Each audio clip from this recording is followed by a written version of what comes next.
Before we dive in, if you're fascinated by the dark side of history, the secrets royalty tried to hide, and the shocking truth behind the world's most powerful families, smash that subscribe button right now and hit the bell so you never miss a video like this.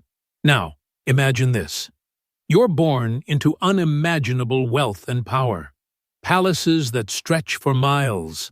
Servants at your beck and call. The world literally bowing at your feet. Sounds like the ultimate dream, right? But here's the twist. That same privilege is slowly destroying you from the inside out. Your body is failing. Your mind is unraveling. Your children are dying before they can walk.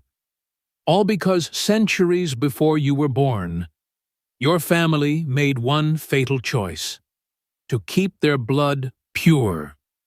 Today, we're counting down 10 real women whose lives became living nightmares because of royal inbreeding. These aren't fairy tales or Hollywood movies. These are documented historical facts that'll make you rethink everything you thought you knew about royalty. And trust me, by the time we get to number 1, your jaw will be on the floor. If you're ready for some seriously dark history, drop a comment right now saying, "I'm ready." And let's get started with number 10. But first, go ahead and hit that like button. It helps more people discover these untold stories. Isabella II of Spain, queen from 1833 to 1868. But her crown came with a hidden cost. Born in 1830, Isabella wasn't supposed to be celebrated. Her father had been desperate for a son. But when she arrived, a daughter, there was this strange, almost relieved acceptance. Maybe they knew. Maybe they sensed something was already wrong. See, Isabella's parents, uncle and niece, and it gets worse. Her grandparents on one side were also her great-grandparents on the other. I know, I had to read that twice, too. At 16, she was married off to her double-second cousin. Picture being a teenager, forced into marriage with someone you're related to in multiple ways. She had 11 children. 11. Only 5 made it past infancy. And here's the part that historians whisper about. Her husband likely fathered none of the survivors. Their marriage was strained, to put it lightly. Some say he struggled with his own identity. Others say he simply couldn't. Isabella eventually lost her throne, but the real tragedy? She never had a chance to escape the genetic trap her ancestors built for her. At number 9, we meet Louise of Austria. And her family tree? It's more like a wreath. Her parents were double first cousins, meaning they shared both sets of grandparents. Think about that for a second. Your mom and dad having the exact same grandparents. The genetic odds were stacked against her before she even took her first breath. Out of 12 siblings, only 7 survived childhood. That's almost half gone before they even had a chance. Here's the kicker. Marie-Louise had only 4 great-grandparents. You and I? We should have 8. But because of generations of cousins marrying cousins, her family tree collapsed in on itself. At 18, she was handed over to Napoleon Bonaparte, not as a love match, as a peace treaty. Her father's enemy became her husband, and she became a bargaining chip in a political chess game. She was expected to produce an heir to unite empires, the weight of 2 nations on the shoulders of a teenager. Can you imagine that pressure? Marie-Louise's story shows us something crucial. These women weren't just royalty. They were currency. Now we're jumping forward, way forward, to modern-day America. Number 8 is Whitaker. And her story proves that this isn't just ancient history locked away in dusty textbooks. This is happening now. The Whitaker family, living in rural West Virginia, became the subject of a documentary that shocked millions. Generations of isolation, generations of intermarriage, and the consequences? devastating. Lorraine stands out as one of the most severely affected individuals documented in recent times. She's also the mother of Timmy Whitaker, who researchers believe may be the most genetically impacted person alive today. Now, I'm not sharing this to mock or sensationalize. I'm sharing it because it's a reminder. The same forces that destroyed royal families are still at work in isolated communities today. Geography changes. Wealth changes. But the biology? That stays the same. This isn't just a European problem. It's a human one. And it's still echoing in hidden corners of the world. At number 7, Maria I of Portugal. Some called her Maria the Pious. Others might say Maria the Broken fits better. Born in 1734, Maria came from a long line of Iberian royals who'd been intermarrying for generations. Her parents were the 16th Iberian royal couple, joined by close blood ties. And Maria? Under immense pressure to keep the family legacy intact, she made what seemed like the only choice available to her. She married her uncle. The results were predictable and devastating. Half her children didn't survive. And as the years went on, Maria's mental state began to crumble. She became increasingly paranoid, withdrawn, unable to make decisions. Eventually, she was declared unfit to rule. Here's what gets me. Was she mentally ill before the stress of her life? Or did the weight of losing child after child, knowing her own bloodline was killing her babies, drive her to madness? We'll never know. But her story is a stark reminder that the crown doesn't protect you from genetics. If anything, it guarantees you'll face them. Number 6. Marie-Louise Elisabeth d'Orléans. And buckle up, because this one's rough. Her father was forced, literally forced, to marry his own cousin, who happened to be the illegitimate daughter of King Louis XIV. Marie-Louise was the eldest surviving child of that dysfunctional union. She had zero say in her future. At a young age, she was married off to another cousin, Prince Charles of Berry. Together, they had 3 children. None of them survived childhood. Now, here's where it gets even darker. Marie-Louise turned to alcohol at 14 years old. 14. Was it grief? Was it a desperate attempt to numb the pain of losing child after child? Was it rebellion against a system that treated her like breeding stock? Probably all of the above. Historians don't talk much about Marie-Louise's drinking, but I think it's one of the most human parts of her story. She was trapped, powerless, and she found the only escape available to her, even if it was slowly killing her. Her legacy isn't one of triumph. It's a cautionary tale written in wine and tears. At number 5, we meet someone from our own lifetime. Princess Alexia of Greece, born in 1965.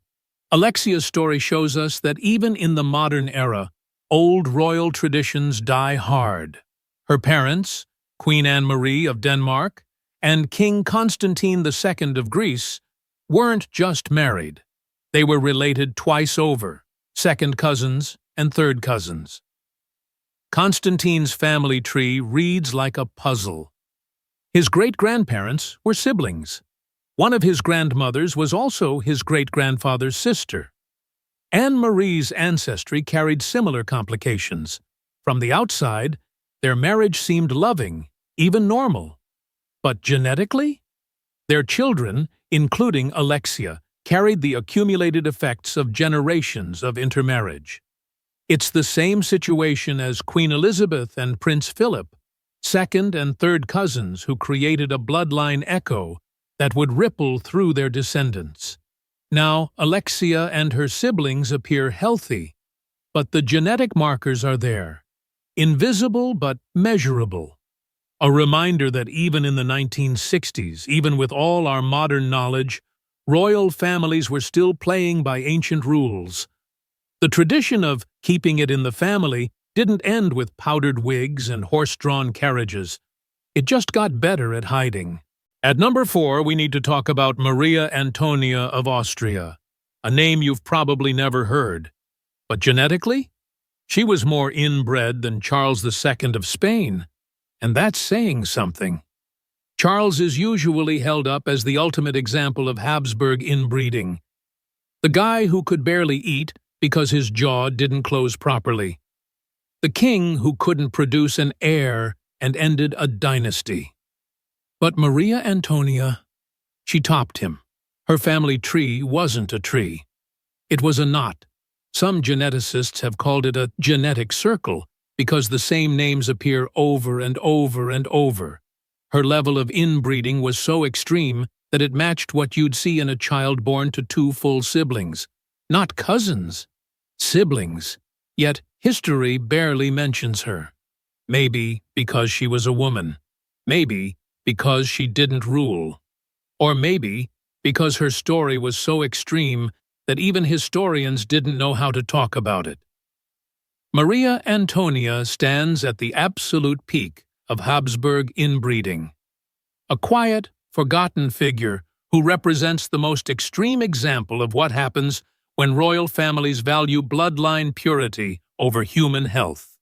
Number 3 takes us back, way back, to ancient Egypt around 1300 BCE. We're talking about 2 babies who never got names, just numbers. Mummies 317A and 317B. These were the daughters of King Tutankhamun, yes, that King Tut, and his wife Ankhesenamun. They were likely stillborn, their tiny bodies carefully mummified and placed in their father's tomb.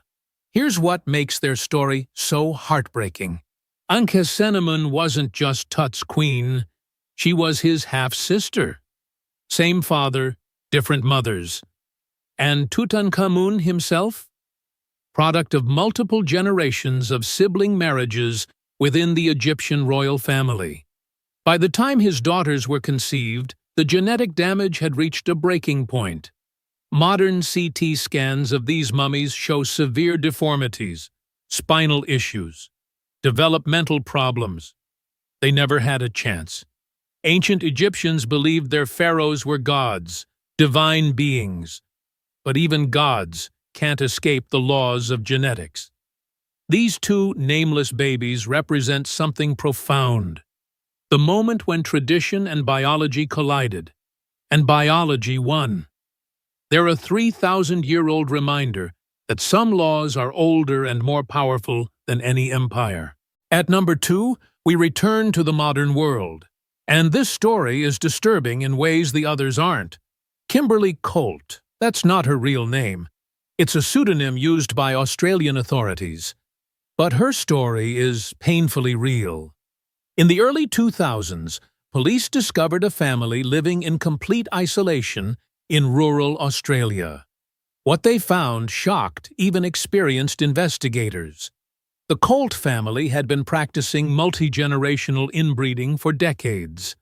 Parents, siblings, cousins, creating a closed genetic loop with almost no outside input. When the truth came out, it led to multiple arrests, investigations into abuse, and the removal of children from the home.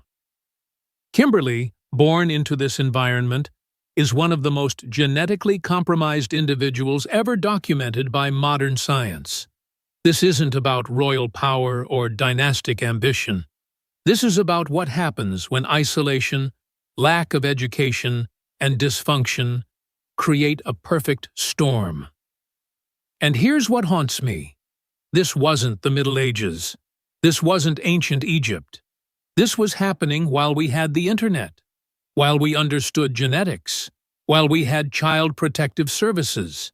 Kimberly's story is a modern horror, proving that the same forces that destroyed royal families can emerge anywhere, anytime. And now, number 1. The woman who embodied the absolute pinnacle of calculated inbreeding for power. Cleopatra II Philippator. Forget the Hollywood version with Elizabeth Taylor.